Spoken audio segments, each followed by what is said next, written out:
దేవునికి స్తోత్రం. ప్రైజ్లాడు. హల్లెలూయా.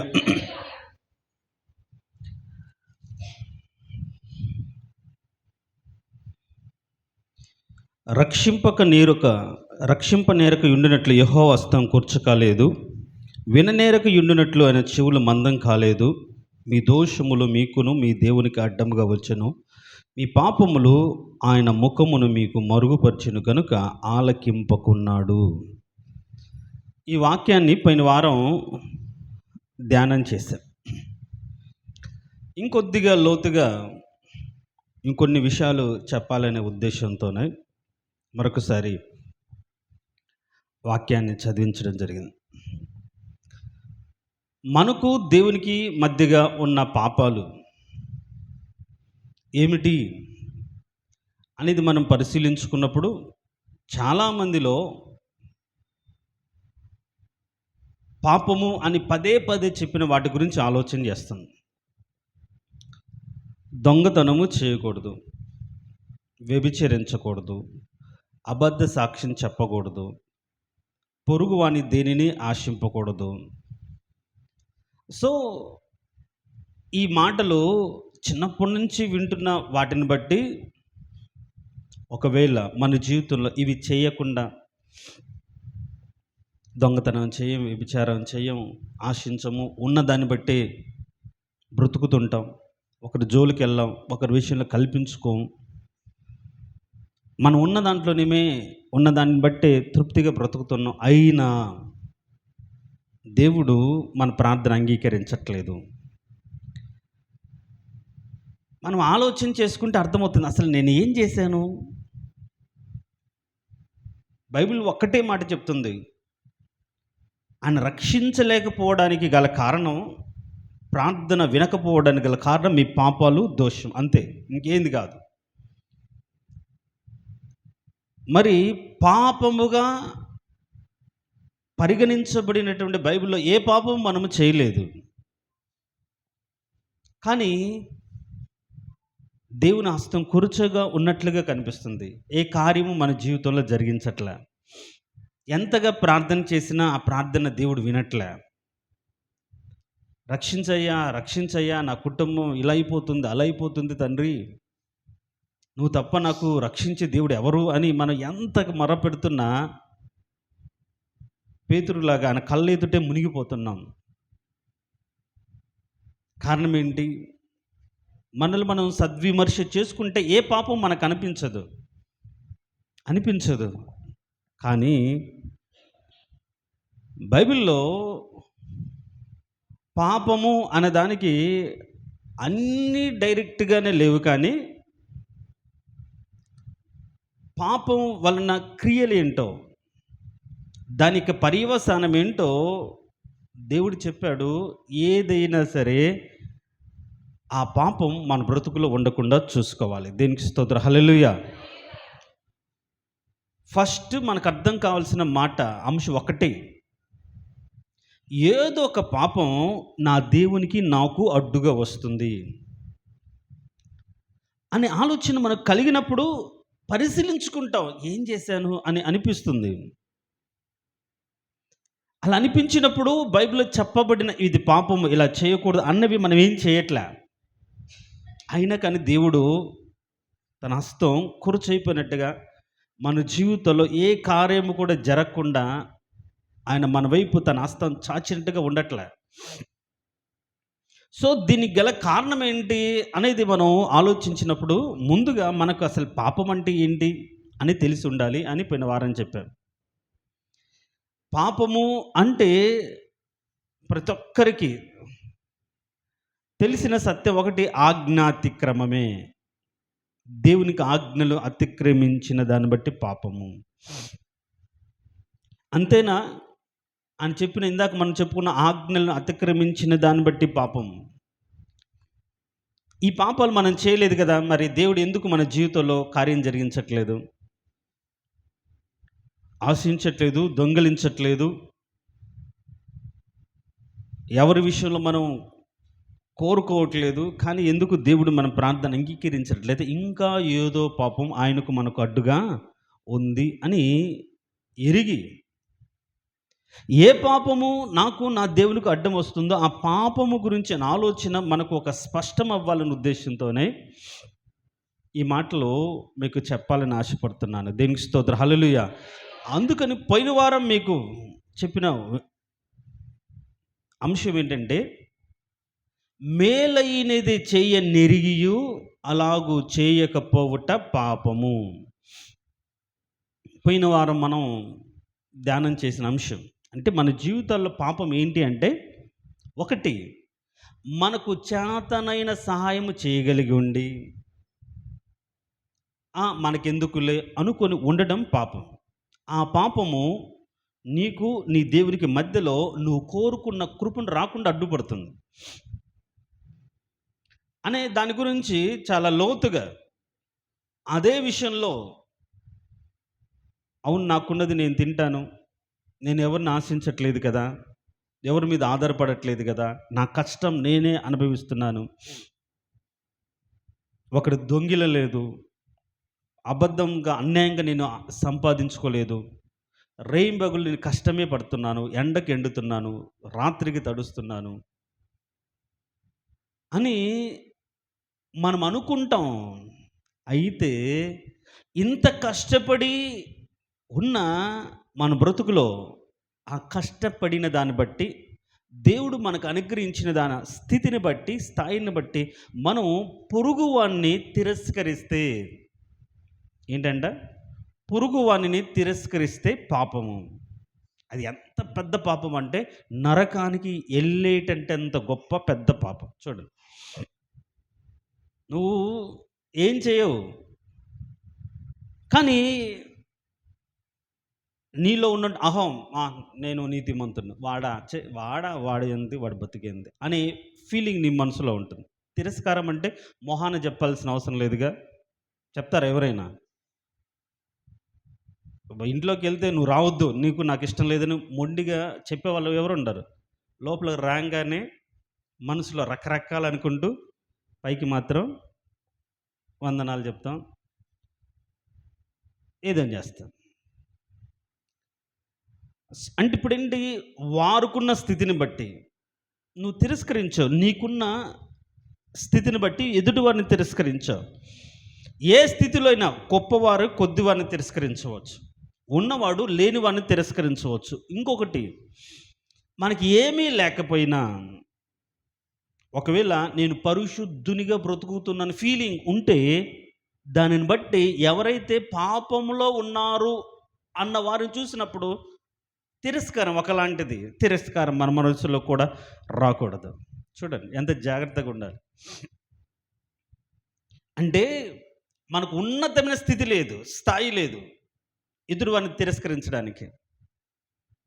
కానీ పరిశుద్ధంగా బ్రతుకుతున్న దాన్ని బట్టి ఎదుటివారు పరిశుద్ధులు కాదు, నీతిగా బ్రతకట్లేదు, పాపంలో బ్రతుకుతున్నారు, వాళ్ళ గురించి ఏదో తెలిసింది అని మనకు తెలిసినప్పుడు వారి పట్ల కూడా మన తిరస్కార మనసు అనేది మనం ఉండకూడదు. అందుకనే మనం భక్తిహీనులు నశించుట చూసి మనం మత్సరపడకూడదు. వాళ్ళ గురించి ఎక్కువగా మనమే నీతిమంతులం అన్నట్లుగా మనం ఫీల్ అవ్వకూడదు. దాన్ని ఏమంటారు, జీవపు డంబము అంటారు. ఏమంటారు? జీవపు డంబం. అది పైగా కనిపించదు, మన ప్రవర్తనలోనే, మన చూపులోనే, మన బాడీ లాంగ్వేజ్లోనే కనిపిస్తుంది, అర్థమైపోతుంది. మన ప్రవర్తన వారితో కూర్చున్నప్పుడు, వారితో మాట్లాడుతున్నప్పుడు, వారి మధ్యలో ఉన్నప్పుడు, నేను మీకంటే ప్రత్యేకమైన దానను, ప్రత్యేకమైన వాడను, ఎందుకంటే నాలో ఉన్నటువంటి క్వాలిటీ ఇది, నేను ఇట్లా నీతిగా బ్రతుకుతున్నా, ఇంత యథార్థంగా ఉంటున్నాననే ఆలోచన బట్టి వారి మధ్యలో వారు ఒకవేళ అలా ఉండకపోవచ్చు, దానిని బట్టి నువ్వు ఎదుటి వారిని తిరస్కరించడానికి లేదు. నేనంటాను, మన జీవితాల్లో ఈ చిన్న పాపం, ఇది చిన్నది ఏం కాదు. ఎదుటి వారిని తిరస్కరించడం అంటే మనం నరకానికి పోయేంత పెద్ద పాపం. అందుకని ధనవంతుడు ఏ పాపం చేశాడు? దొంగతనం చేశాడా? వ్యభిచారం చేశాడా? దోచుకున్నాడా?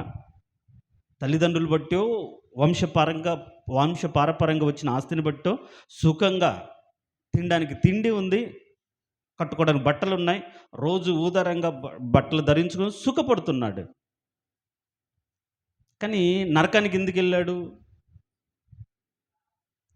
ఎందుకు వెళ్ళాడు? ఏ ఏ పాపం చేశాడని వెళ్ళాడు. ఇప్పుడు పాపం చేసిన వాడు నరకానికి వెళ్తారు కదా. అన్నప్పుడు ఏ పాపం చేశాడని ధనవంతుడు నరకానికి వెళ్ళాడు? ఎదుటి వారిని, తన ఇంట పడి ఉన్నవాడిని, తన లేమిలో, అక్కర్లో, బాధలో, కురుపులతో ఇంటి వాకిట పడి ఉన్నవాడిని, ఛీ, ఎప్పుడు వెధమొహం, రోజు దరిద్రమొహం వీడినే చూడాలి. ఒకవేళ మనుషులకి ఎప్పుడు వస్తాడో వీడు, ఎప్పుడు వీడి పీడ ఎరగడవుతుందో, పోయి నా కొంప మీద పడ్డాడు, నా ఇంటి ముందు పడ్డాడు అని మనసులో ఏదో ఒక సందర్భంలో, ఏదో ఒక రూపంలో వాడిని తిరస్కరించవచ్చు. చూడండి, ఎదుటి వారిని తిరస్కరించడం అనేది పెద్ద పాపం. ఇది మనకు తెలియకుండానే మనం చేస్తున్నామేమో, మనల్ని మనం పరిశీలించుకుంటే మంచిది. ఒకవేళ నువ్వు పరిశీలించుకోకుండా నేను ఏ తప్పు చేయట్లేదని అనుకునే భ్రమలో బ్రతుకుతే అదే తప్పు. నీకు నీ దేవునికి నువ్వు ఎంతగా కన్నీరు కార్చినా, ఎంతగా ప్రార్థన చేసినా నీలో ఆ ఫీలింగ్. అందుకనే తమ దృష్టికి తాము నీతిమంతులమని ఎదుటి వారిని తృణీకరించే వారిని గురించి దేవుడు చెప్పాడు. పరిసయ్యుడు, సుంకరి గురించి ఏంటంటే తన దృష్టికి తాను నీతిమంతుడు. సో తన దృష్టికి తాను నీతిమంతుడు ఉండాలి, కానీ ఎదుటి వారిని ఏం చేయకూడదు? తిరస్కరించకూడదు, తృణీకరించకూడదు.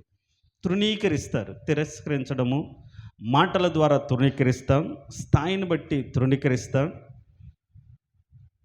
దీనిని బట్టి ఏం ఏం కోల్పోతున్నామంటే మన అవసరతలో, మన బాధలో, కన్నీళ్ళలో, దుఃఖంలో దేవుని సన్నిధిలో మనం ప్రార్థన చేస్తే అంగీకరించట్లే, దేవుడు ఆలకించట్లే. కారణం ఏంటంటే నువ్వు ఎదుటి వారిని తృణీకరించావు, ఎదుటి వారిని తిరస్కరించావు, ఎదుటి వారి విషయంలో చేయదగిన మేలు ఏది కూడా చేయకుండా చేతులు ముడుచుకున్నావు.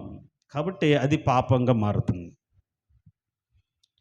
మరి ఈ వారం ఈ మాటలు విన్న తర్వాత మనం ఎవరి విషయంలోనే అట్లా ప్రవర్తించి ఉంటే, ఇంకొక అవకాశం మనకు కానీ దేవుడు ఇస్తే, ఒకసారి మనం తిరస్కరించి, ఒకసారి మనం చీదరించి, ఒకసారి మన మనసులో వారి గురించి యావగించుకొని అట్లా మనం ఫీల్ అయ్యి ఏదో వాళ్ళు అంటరాని వారుగానో, పనికిమాలిన వారుగానో, పాపులుగానో మనం ఫీల్ అయిన సందర్భాలు ఉంటే, మనం దేవుని సన్నిధిలో క్షమాపణ చెప్పి, ఇంకొక సందర్భం వచ్చినప్పుడు ఆ ఫీలింగ్ అంటూ మన మనసులో లేకుండా వారితో కలిసిపోయి మాట్లాడాలి. దేవునికి స్తోత్రం, హల్లెలూయా.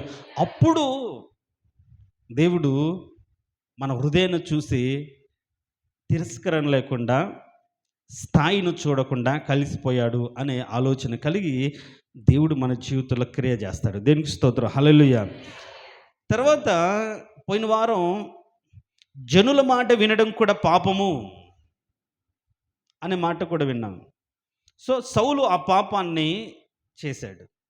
దేవుని మాటను లెక్క చేయకుండా మనుషులను సంతోషపెట్టడానికి, మీ పెళ్ళిళ్ళు, మీ పుట్టినరోజులు, మీ గృహ ప్రవేశాలు, లేకుంటే ఏదైనా ఈ లోక సంబంధమైన కార్యక్రమములలో అది దేవుణ్ణి సంతోషపెట్టాలని కాకుండా జనులను సంతోష పెట్టాలని నువ్వు ఎంత పెద్దగా చేసినా, అంటే లోక సంబంధమైన పద్ధతులను బట్టి, ఆచారాన్ని బట్టి, అలవాట్లను బట్టి ఏదైనా చేసినా అది పాపమే.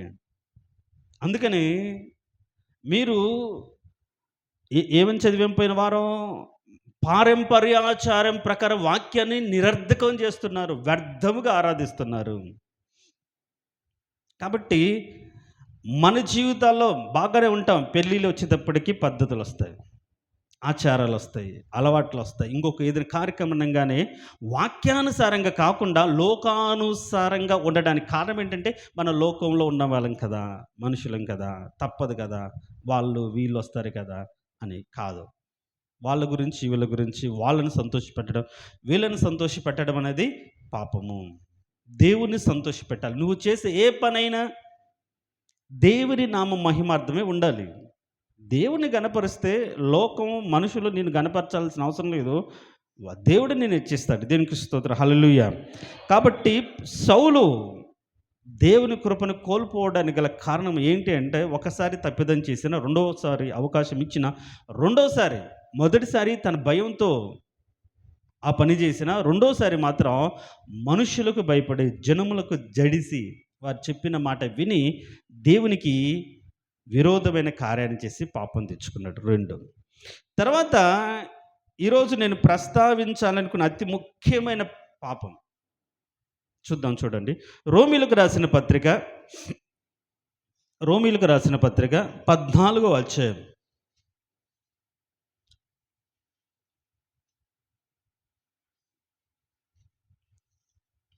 23వ వచనం.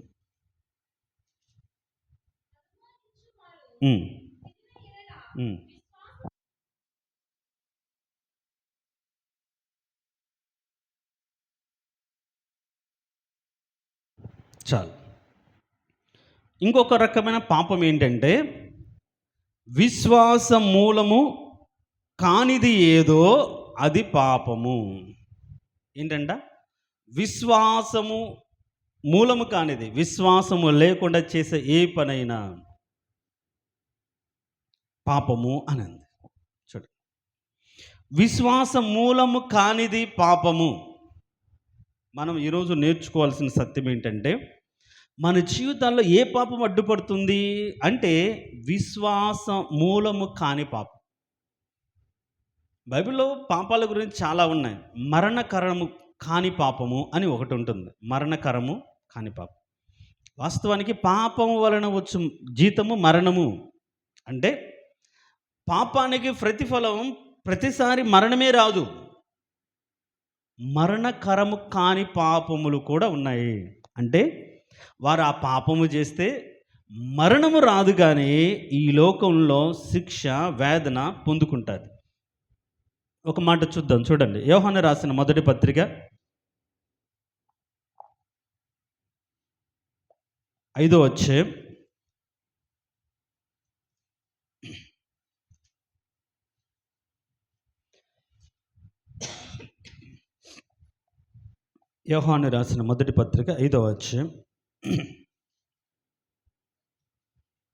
15-16 వచనం.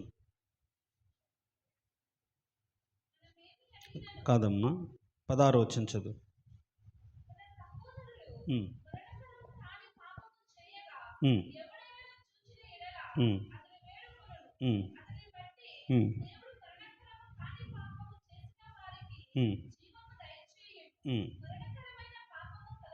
మరణకరమైన పాపము కలదు, అట్టి దాని గూర్చి వేడుకొన వలన నేను చెప్పుట లేదు. సకల దుర్నీతియు పాపం, అయితే మరణకరము కాని పాపము కలదు అని ఉంది. ఇక్కడ రెండు రకాల పాపం. ఒకటి మరణకరమైన పాపం, రెండు మరణకరము కాని పాపం. ఇప్పుడు ఆకాను రాళ్ళతో కొట్టబడి చంపబడ్డాడు. కారణం ఏంటి చెప్పండి? ఆకాను రాళ్ళతో కొట్టబడి చంపబడ్డాడు. శాపగ్రస్తమైన దానిలో దొంగిలి దాచిపెట్టుకున్న దాన్ని బట్టి కొట్టబడి చంపబడ్డాడు. తర్వాత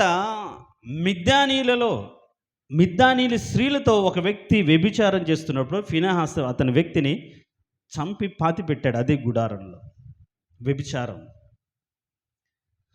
దానికి పర్యవసానం పాపమే, మరణమే వచ్చింది. చాలా సందర్భాల్లో మనం చూస్తాం. మరి మరణకరము కాని పాపము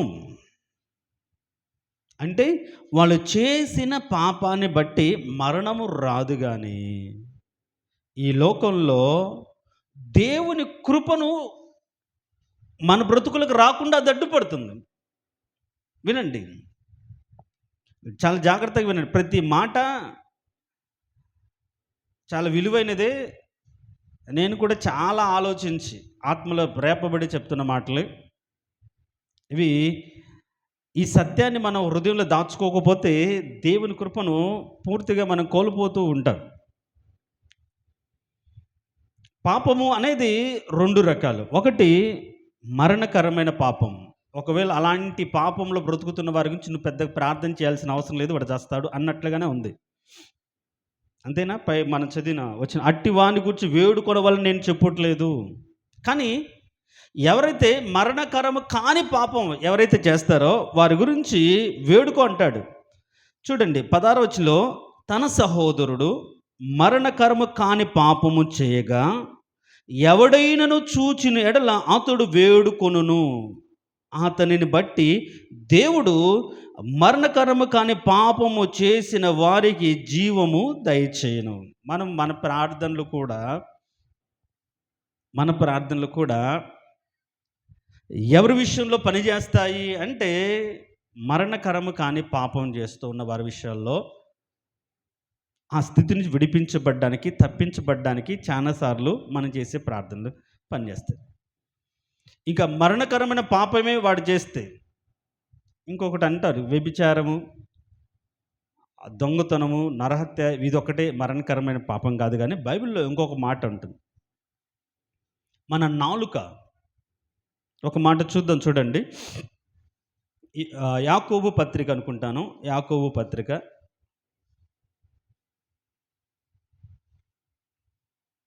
3వ అధ్యాయం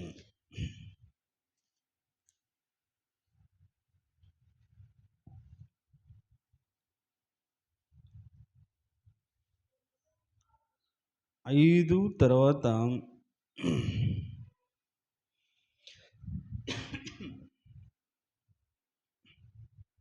8వ వచనం చదువుదాం. ఏ నరుడును నాలుకను సాధు చేయనేరడు, అది మరణకరమైన విషయముతో నిండినది, అది నిరర్ఘలమైన దుష్టత్వమే. దీనితో తండ్రిన ప్రభును స్తుతింతుము, దీనితోనే దేవుని పోలిక పుట్టిన మనుషులను శపింతుము. అంటే మరణకరమైన పాపము చేయడానికి ఆస్కారం ఉన్నది ఏంటి అంటే, నాలుకతో చేసే మాటలు. మనం నాలుకతో మాట్లాడే ప్రతి మాట, దాన్ని బట్టి మరణము జీవము నిర్ణయించబడుతుంది. ఏంటంటే మనం చేసే మన మాటలను బట్టి, నాలుక ద్వారాగా మాట్లాడేది. సో మరణకరమైన పాపానికి సంబంధించి మన నాలుక ద్వారా మన మరణాన్ని తెచ్చుకుంటాం. అంటే కపటము, హృదయంలో ద్వేషము, అసూయ, ఈ మాటలను బట్టి ఒకరోజు మనం తీర్పులోనికి వచ్చినప్పుడు, మనం నీతిమంతుడుగా లేకుంటే అనీతిమంతుడిగా తీర్పు తీర్చే దానిలో మన నోటి ద్వారా జరిగించే క్రియలు ఆ రోజు తీర్పులోకి వస్తాయి. మీరు కానీ ఒక మాట చూడండి, మత్తయి సువార్త 12వ అధ్యాయం చూడండి, 36వ వచనం. నేను మీతో చెప్పున్నదేమనగా, మనుష్యులు పలుకు వ్యర్థమైన ప్రతి మాటను గూర్చియు విమర్శ దినమున లెక్క చెప్పవలసి ఉండును. నీ మాటను బట్టి నీతిమంతుడుని తీర్పు నొందుదువు, నీ మాటలను బట్టియే అపరాధివని తీర్పు తీర్చబడదు. చూడండి ఎంత జాగ్రత్తగా ఉండాలి. మరణకరమైన పాపం మన నాలుక విషయముతో, మరణకరమైన విషయంతో నిండినటువంటి నాలుక. ఆ నాలుక ద్వారా మనము కపటపు మాటలు, మూర్ఖపు మాటలు, అబద్ధపు మాటలు, పనికి మాలిన మాటలు, వదరుబోతు మాటలు, సరసోక్తులు, అల్లరితో కూడిన ఆటపాటలకు సంబంధించిన మాటలు, వీటిని మనం సరదాగా మాట్లాడిన ఒకరోజు తీర్పులోనికి వస్తామండి. సరదాగా ఏముందిలే అని సరదాగా మాట్లాడిన ఒకరోజు నీ మాటను బట్టియే నువ్వు నీతిమంతుడు అనియు, నీ మాటను బట్టి నువ్వు అపరాధి అని తీర్పు తీర్చబడదు. సో అంటే మన బ్రతుకును నరకానికి తీసుకెళ్లే స్థితి చాలాసార్లు దొంగతనము, వ్యభిచారము, లేకుంటే ఏదో చేసిన దాన్ని బట్టి కాదు, మన నాలుకతో మాట్లాడిన దాన్ని బట్టియే కలుగుతుంది. అబద్ధము, కపటము, మోసము, ఇలాంటి మన నాలుక ద్వారా మనం మాట్లాడిన దాన్ని బట్టి మరణకరమైనటువంటి స్థితి, పాపం మనం చేసి ఆ స్థితిలోకి వెళ్ళిపోతాం. కాబట్టి మన నాలుకను జాగ్రత్తగా పెట్టుకోవాలి. అయితే మరణకరము కాని పాపము ఒకటి ఉంటుంది. మరణకరము కాని పాపం ఏంటి? ఈ మరణకరము కాని పాపము అంటే ఒకటి, దేవుని యందు మనం విశ్వాసం ఉంచకపోవడం. ఇప్పుడు మనం చెప్పుకున్న మూల వాక్యంలో నేను చెప్పాలనుకున్న మాట ఒకటి, అదేంటంటే విశ్వాస మూలము కానిదేదో అది పాపము. అంటే ప్రతి మన చూపు, మన తలంపు, మన ఆలోచన, మన భవిష్యత్తు ప్రతిది కూడా దేవుని యందు విశ్వాసం ఉంచి ప్రార్థన చేసి ఆ విశ్వాసపు ధైర్యాన్ని బట్టి బ్రతకాలి. ఒకవేళ ఆ విశ్వాసమే లేకుండా ఏ పని చేసినా, అందుకనే విశ్వాసము లేకుండా చేసిన ప్రార్థన కూడా పాపమే అవుతుంది. ఏంటంటే ఆ ప్రార్థన వారికి పాపం అవునుగాక అంటారు. ప్రార్థన కూడా పాపం అయిపోతుంది. బైబిల్లో బేసిక్ ఒకటే, ఆయన యందు విశ్వాసం ఉన్నవాడు ఆయన ఉన్నాడని నమ్మి ఆయన తగిన వాడికి ఫలం దయచేస్తాడు నమ్మే దేవుని ఎదుకు రావాలి. సో ఆ ఆలోచన బట్టి నీకు ఎదురవుతున్న సమస్యలో, బాధలో, కష్టంలో, నష్టంలో, ఏ పరిస్థితిలోనైనా సరే నీవు విశ్వాసము లేకుండా ఏ పని చేసినా అది పాపం అవుతుంది. విశ్వాసాన్ని బట్టి ఆ స్థితిలో నిలబడి, విశ్వాసాన్ని బట్టి ఆ పరిస్థితిని ఎదుర్కొని, విశ్వాసాన్ని బట్టి ఆ స్థితిని సహించి నువ్వు జయించాలే. కానీ తప్పించుకోవడానికో ఆ స్థితి నుంచి విడిపించుకోవడానికో మనము ఏ ప్రయత్నము చేసినా అది ఏమవుతుంది? అవిశ్వాసం అవుతుంది. విశ్వాస మూలము కానిది ఏమవుతుంది? పాపం అవుతుంది. ఫర్ ఎగ్జాంపుల్ మీకు అర్థం కావడానికి చెప్తాను ఒక మాట. 2వ దినవృత్తాంతాల గ్రంథం, దినవృత్తాంతంలో 2వ గ్రంథం 16వ అధ్యాయం,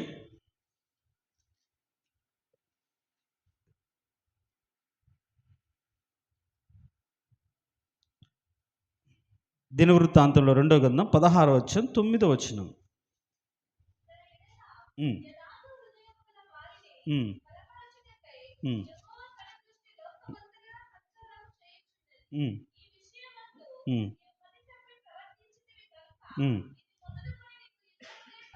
చాలు. ఇక్కడ ఆసా అనే ఒక రాజు ఉన్నాడు. ఈ రాజు దేవుని మీద ఆధారపడ్డాడు. మొదట ఆయన నమ్ముకున్నాడు. ఆయన ఆశ్రయించిన దాన్ని బట్టి నెమ్మది కలిగింది.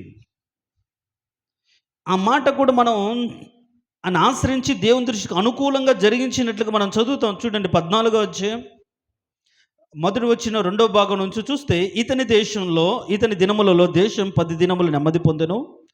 ఆసా తన దేవుడిని యెహోవా దృష్టికి అనుకూలముగాను యథార్థంగా నడిచిన వాడై, తర్వాత నడిచి ఏం చేశాడు? యెహోవాను ఆశ్రయించుటయు, ధర్మశాస్త్రమును బట్టి విధిని బట్టి క్రియలు జరిగించుటకు యూదా వారికి ఆజ్ఞాపించి, ఉన్నత స్థలములను, సూర్యదేవత స్తంభములను యూదా వారి పట్టణములన్నిటిలోంచి తీసివేశాను. అతని ఏలుబడిందు రాజ్యం నెమ్మదిగా ఉండెను. ఆ సంవత్సరములలో అతనికి యుద్ధములు లేకపోవట చేత దేశములు నెమ్మది కలిగి ఉండెను. యెహోవా అతనికి విశ్రాంతి దయచేసి ఉండగా అతడు యూదా దేశపు ప్రాకారంలో పట్టణం కట్టించను. అతడు ఏం చేశాడు అంటే 7వ వచనంలో, అతడు యూదా వారికి ఇలాగ ప్రకటన చేశాడు: మన దేవుడిని యెహోవాను మనం ఆశ్రయించినందున ఆయన మన చుట్టూ నెమ్మది కలుగ చేసి ఉన్నాడు అని చెప్పాడు. దేవునికి స్తోత్రం, హల్లెలూయా.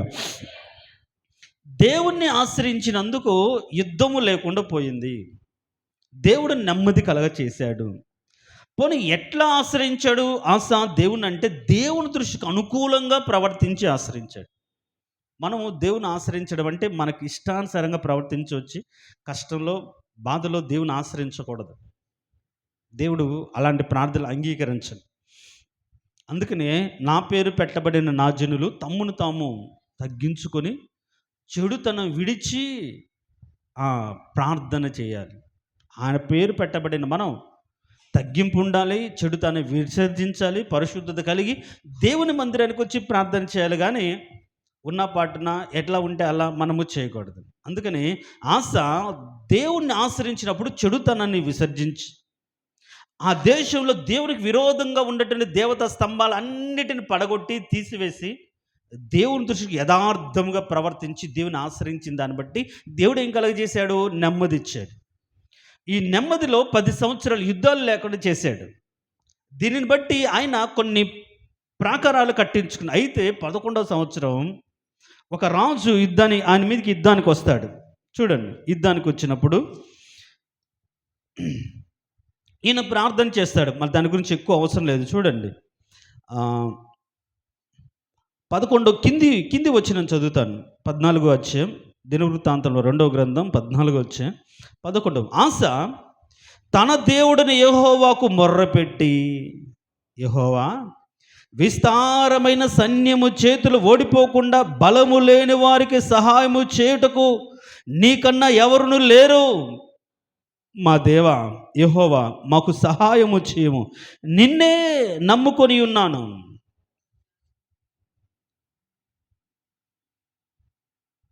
నీ నామం బట్టియే ఈ సైన్యం ఎదురించుటకు బయలుదేరి ఉన్నాం. యెహోవా, నీవే మా దేవుడవు, నరమాతృలను నీ పైన విజయం నొందనీయకుమని ప్రార్థించగా, దేవుడు యెహోవా ఏం చేశాడు?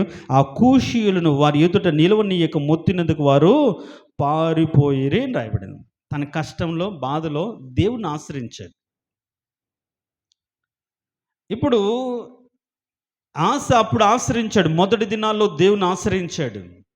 అయితే ఇంకా కొంతకాలానికి, ఇంకా కొన్ని రోజులకు మళ్ళీ ఏం జరిగిందంటే 16వ అధ్యాయం, అదే అధ్యాయంలో 16వ అధ్యాయం 16వ అధ్యాయం మొదటి వచనంలో, ఆస ఏలుబడి యందు 36వ సంవత్సరమున ఇశ్రాయేలు రాజైన బయషా యూదా వారి మీదికి దండెత్తి బయలుదేరి యూదా రాజున ఆస యుద్ధకు రాకపోకలు జరగకుండానట్లుగా రామాను కట్టించాడు. ఇప్పుడు ఆస ఏం చేయాలి చెప్పండి. మీరు ఇప్పుడు నా వైపు చూడాలి. ఇంకా ఏంటో ఇప్పుడు చదువుతూ ఉంటారు. ఆస ఏం చేయాలి? పోనీ అంతకుముందు దేవుడు విడిపించాడు కాబట్టి మళ్ళీ దేవుని దగ్గరికి రావాలి. ఒకవేళ విడిపించకపోయి ఉంటే, తెలియకపోయి ఉంటే ఏదైనా చేయొచ్చు. దేవుని ఆశ్రయించి ప్రార్థన, దేవ బలహీనులకు సహాయం చేసేవాడు నీవే అని దేవుని సన్నిధిలో కన్నీరు కార్చి ప్రార్థన చేసినప్పుడు విస్తారమైన సైన్యం చేతుల నుంచి దేవుడు వారిని విడిపించాడు. ఆ అనుభవం ఉన్నవాడు, ఆలోచన కలిగినవాడు ఇప్పుడు ఈ బయష్ అనే ఇజ్రాయేల్ రాజు రామాను కట్టించగానే, గోడలు కట్టించగానే, అటు ఇటు రాకపోకలు కట్టించగానే దేవుని సన్నిధిలో, ప్రభా నీకు విరోధంగా, మాకు ప్రాబ్లంగా ఈ వ్యక్తి లేచాడు ప్రభు అని దేవుని సన్నిధికి వెళ్ళి ప్రార్థన చేయాలి. అయితే ఈయన ప్రార్థన చేయకుండా ఏం చేశాడంటే 2వ వచనంలో 16:2 ఆస యెహోవా మందిరంలో రాజనగరం నందు ఉన్న బొక్కసములో ఉన్న వెండి బంగారము తీసి దమస్కంలో నివాసము చేయుచు సిరియా రాజునకు బెన్హదదు నద్దకు దూతలు పంపించాడంట. ఇప్పుడు ఎవరి మీద ఆధారపడ్డాడు? సిరియా రాజు మీద ఆధారపడ్డాడు. ఇంతకుముందు యుద్ధము వచ్చినప్పుడు ఎవరి మీద ఆధారపడ్డాడు? దేవుని మీద ఆధారపడ్డాడు. బాగా వినండి. ఇంతకుముందు తన విశ్వాసం, నా దేవుడు విడిపిస్తాడు, బలహీనులను పైకెత్తేవాడు, బలహీనుల పక్షాన ఉండేవాడు. అందుకని ఆయన దగ్గరికి వెళ్ళి, ప్రభా ఇంత విస్తారమైన సైన్యం నుంచి విడిపించడానికి మాకు బలం లేదు, బలహీనులకు శక్తి దయచేసేవాడు నీవే ప్రభు అని తాను దేవుని సన్నిధికి వెళ్ళి తగ్గించుకుని ప్రార్థన చేశాడు. ఇప్పుడు అలాంటిది లేదు. విస్తారమైన సైన్యం ఒక గోడ కట్టారు అటు ఇటు వెళ్లకుండా. ఈ విషయంలో దేవుని సన్నిధికి వెళ్లకుండా దమస్కు రాజు దగ్గరికి వెళ్ళాడు. చిన్న పనే కదా, పెద్ద యుద్ధం కాదు కదా, మనం కూడా యుద్ధం చేయాల్సిన అవసరం ఏంది, ఆయనకి ఏదో డబ్బులు ఇస్తే ఆయనే అతనికి మీదకి యుద్ధానికి వెళ్ళి ఏదో ఒకటి చేస్తారులే అని. చూడండి, మనం ఏం చదువుతున్నాం? విశ్వాస మూలము కానిది ఏదో అది పాపం. ఇప్పుడు ఈయన విశ్వాసం ఏమైంది అంటే, పెద్ద పెద్ద కష్టాలు, నష్టాలు, శ్రమలు వచ్చినప్పుడే విశ్వాసాన్ని బట్టి స్థిరంగా ఉండగలుగుతామా? చిన్న చిన్న సమస్యలకు, చిన్న చిన్న ప్రాబ్లమ్స్కి ఇది ఏముందిలే, వాళ్ళ ద్వారా అవుతుంది, వీళ్ళ ద్వారా అవుతుంది, దీన్ని కూడా ప్రార్థన చేయాలా అని మనము మన పని జరిగించుకునే విషయంలో దేవుని మీద ఆధారపడకుండా మనుషుల మీద మనం ఆధారపడితే అది పాపం అవుతుంది. దమస్కు రాజు దగ్గరికి వెళ్ళాడు. ఎప్పుడు తన యొక్క డబ్బులు లేకుంటే మందిరంలో ఉన్నటువంటి బంగారం వెండి అన్నీ కూడా ఉపకరణాలన్నీ ఇచ్చి, అయ్యా ఇట్లా చేస్తున్నాడు భయష ఏదో ఒకటి చెయ్యి అంటే చేశాడు, పని జరుగుతుంది. అయితే దేవుడు తీర్పు తీర్చడా? తీర్పు తీరుస్తాడు. చూడండి ఇప్పుడు చదువుదాం. 16వ అధ్యాయం కదమ్మా. చూడండి 16వ అధ్యాయం, దినవృత్తాంతాలు 2వ గ్రంథం 16వ అధ్యాయం 9వ వచనం. అంతకుముందు 8వ వచనం చదివితే, బహు విస్తారమైన రథములను గుర్రపు రౌతులు గల కూషీలను లూబీలను గొప్ప దండే వచ్చింది కదా, అయినను నీవు యెహోవాను నమ్ముకొని నందున ఆయన వారిని నీ చేతికి అప్పగించదు. తన ఎడల యథార్థ హృదయం గల వారిని బలపరచుటకు యెహోవా కనుదృష్టి లోకమంతటా సంచారం చేయుచున్నది. ఈ విషయమందు నీవు మతి తప్పి ప్రవర్తించితివి కనుక ఇది మొదలుకొని నీకు యుద్ధములే కలుగు. ఏ విషయం?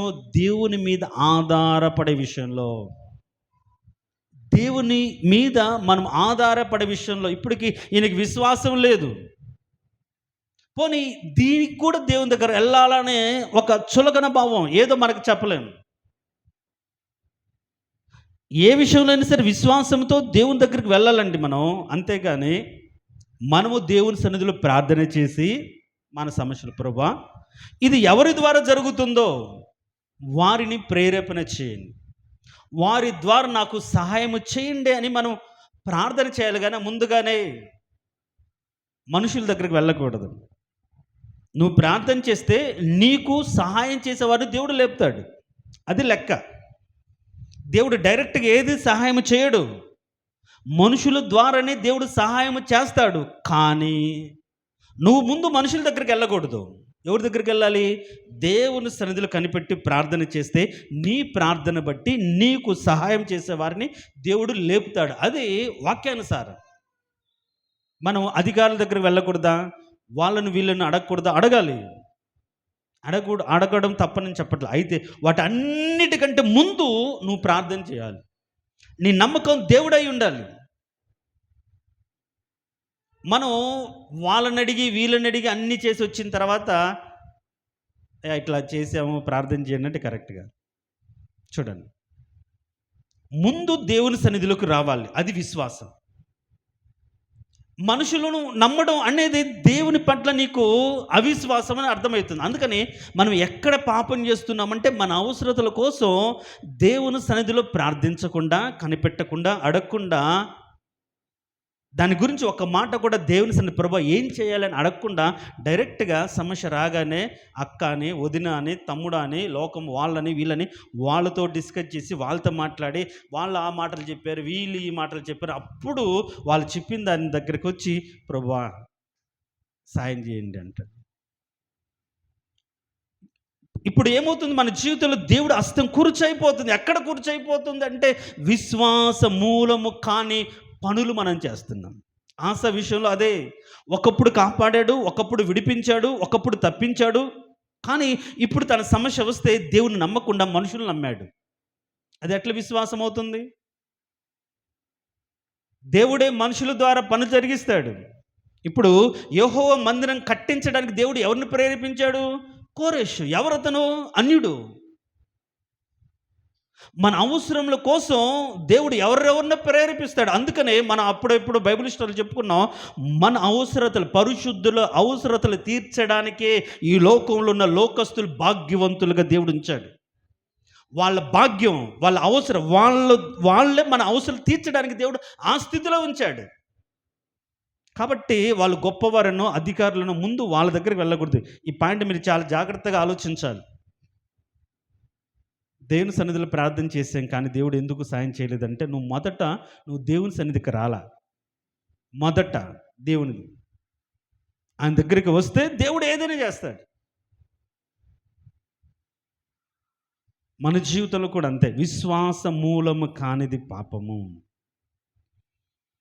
లోకానుసారంగా కొన్ని ఆలోచన చేస్తాం, అది తప్పు. ఏ స్థితిలోనే సరే నీ బాధ, నీ దుఃఖం, కన్నీరు మొదట దేవుని సన్నిధిలో నువ్వు కార్చాలి, అడగాలి.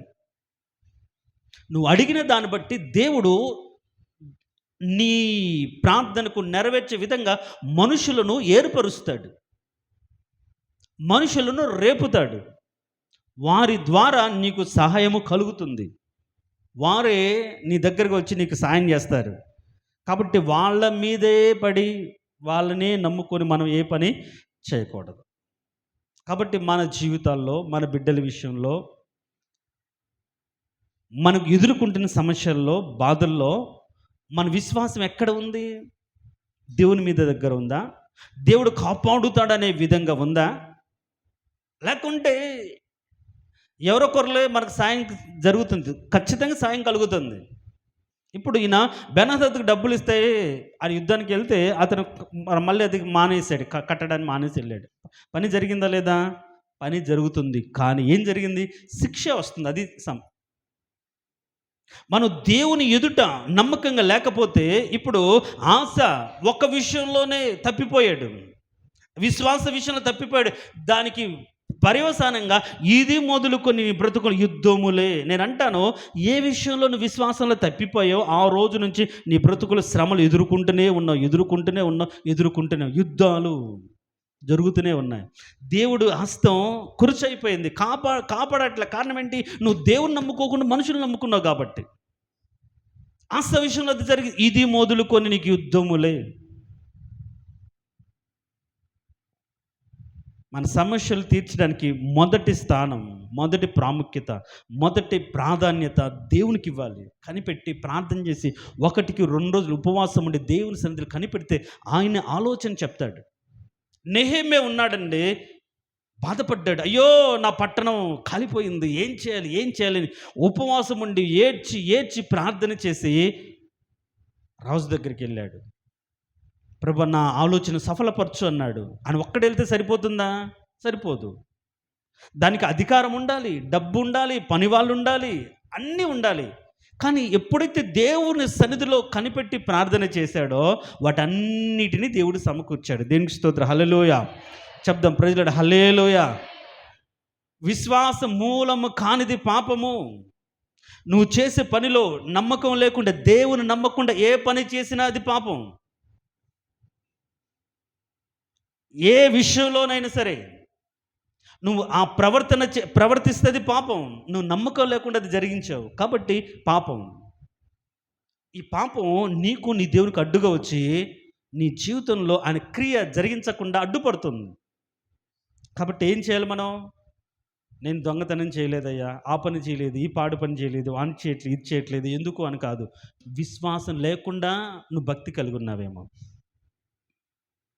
విశ్వాసం లేకుండా ప్రార్థన చేస్తున్నావేమో, దేవుని నమ్మకుండా మనుషుల మీద ఆధారపడ్డావేమో. సో ఇది మరణకరము కాని పాపమే. ఇప్పుడు ఆయనకు మరణం రాలే, కానీ వెంట శ్రమ, వేదన, దుఃఖం వచ్చింది. అవిశ్వాస సంబంధమైన క్రియలను బట్టి మన జీవితంలో శాపం. ఈ లోకంలోనే తరమబడ్డాం, వేదన, దుఃఖం అనుభవిస్తాం.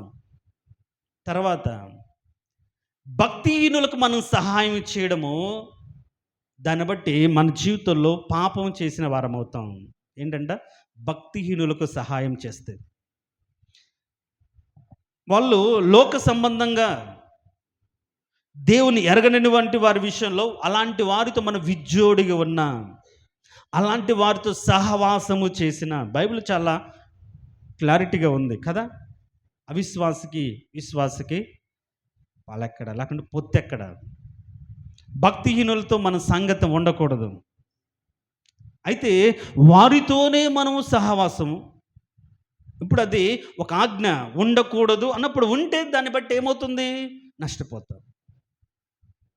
వారు చెప్పినట్టుగా మనం నడవకూడదు. యెహోషాపాతు అనే రాజు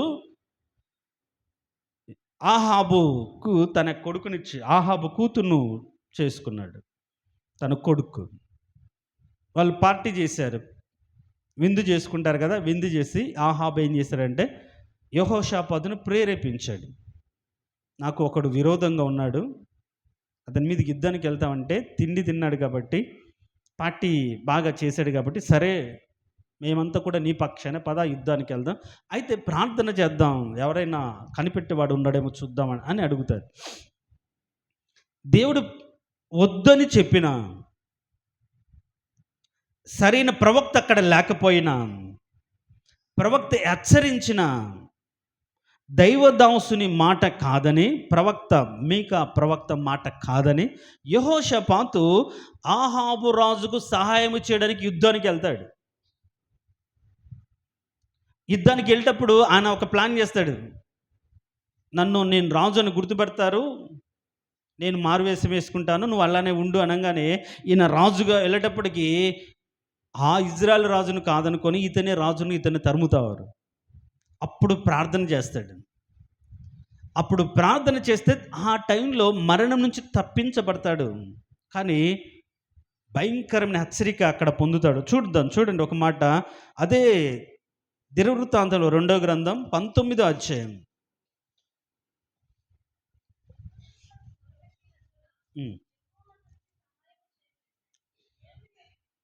చదవమ్మా. 19వ అధ్యాయం మనం 18:31 వచనంలో అక్కడ మొరపెట్టినందుగా దేవుడు సాయం చేశాడు అంటుంది. 19:2 వచనంలో దేవుడు ఏం చేస్తాడు చూడండి. దీర్ఘదర్శి హనాని కుమారుడైన యెహూ అతను ఎదుర్కొని పోయి రాజుని యెహోషాపాతును ఇలాగ ప్రకటన చేశాడు. భక్తిహీనులకు సహాయము చేసి యెహోవాకు శత్రువులకు స్నేహితుడైతివి కదా, అందువలన యెహోవా సన్నిధి నుండి కోపం నీ మీదికి వచ్చును. ఏముంది? దేవుని కోపం ఎట్లా వచ్చింది? ఈయన ఏ తప్పిదాన్ని చేసిన దాన్ని బట్టి వచ్చింది చెప్పండి. భక్తిహీనులకు సహాయం చేసిన దాన్ని బట్టి, వాళ్ళు చేసే పాపాన్ని ప్రోత్సహించిన దాన్ని బట్టి, పాపం అది కాదు, వద్దు అని తెలిసి కూడా దేవుని మాటను ధిక్కరించి వారికి సహాయం చేయడానికి వెళ్ళిన దాన్ని బట్టి ఏం తెచ్చుకున్నాడు? పాపాన్ని కొని తెచ్చుకున్నాడు. నేనంటాను, క్రీస్తును నమ్మని కొందరు సహోదరులు ఉంటారు మనం పని చేసే చోట, అక్కడ ఇక్కడ.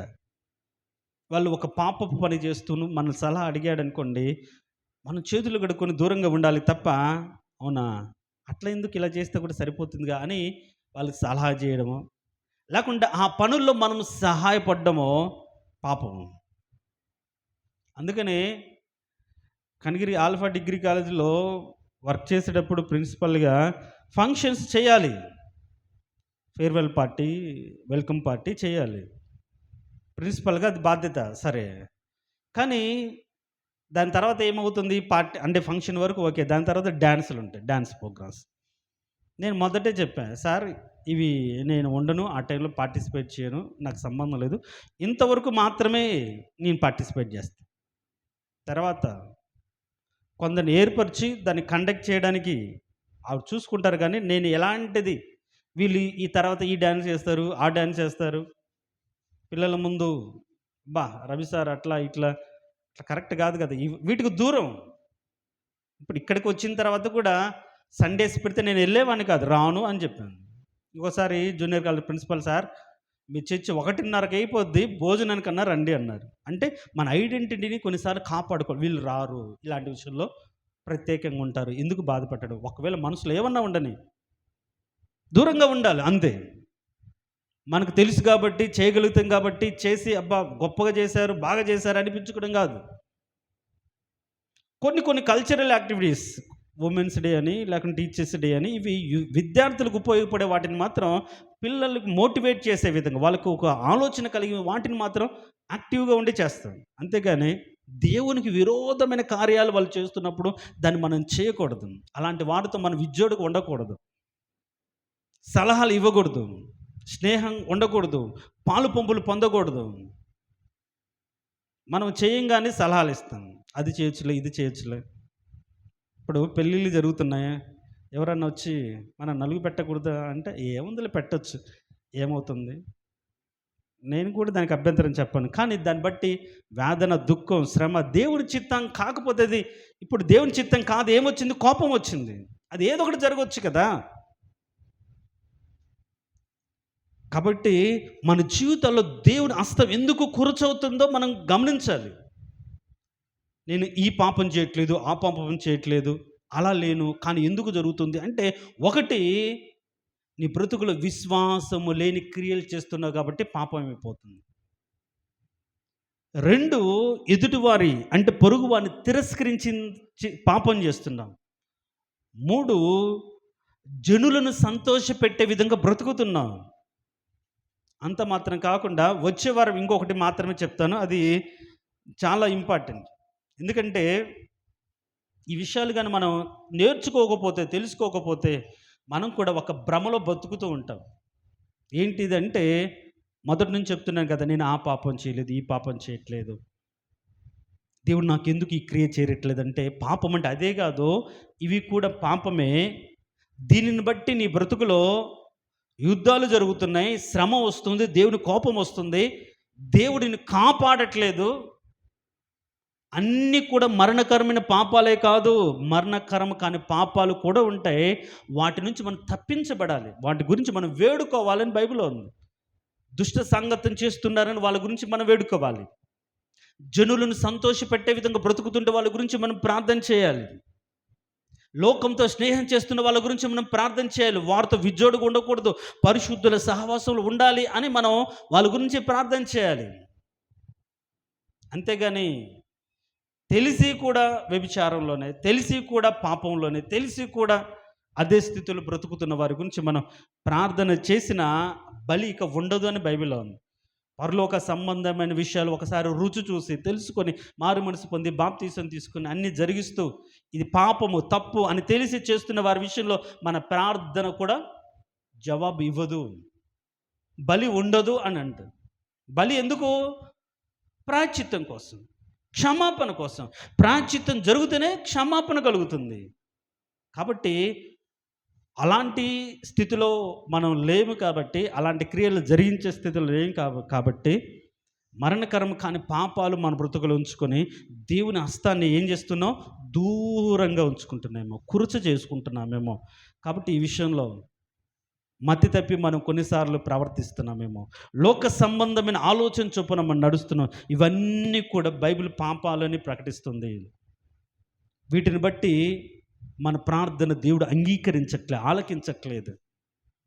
కాబట్టి ఏ పాపం మనకు దేవునికి అడ్డు వస్తుందో ఒకసారి మనం పరిశీలించుకొని, ఎవరి మాట విని దేవునికి విరోధంగా ప్రవర్తించామో, ఏ విషయంలో దేవునికి నమ్మకుండా మనుషుల మీద ఆధారపడ్డామో, ఎక్కడ మనం స్వచిత్తాన్ని బట్టి దేవునికి దూరం అయిపోయామో, ఇవన్నీ పరిశీలించుకొని ఏం చేయాలి? దేవుని సన్నిధికి వచ్చి అతిక్రమంలో దాచిపెట్టుకుని వాడు వర్ధిల్లుడు. కానీ ఏం చేయాలి?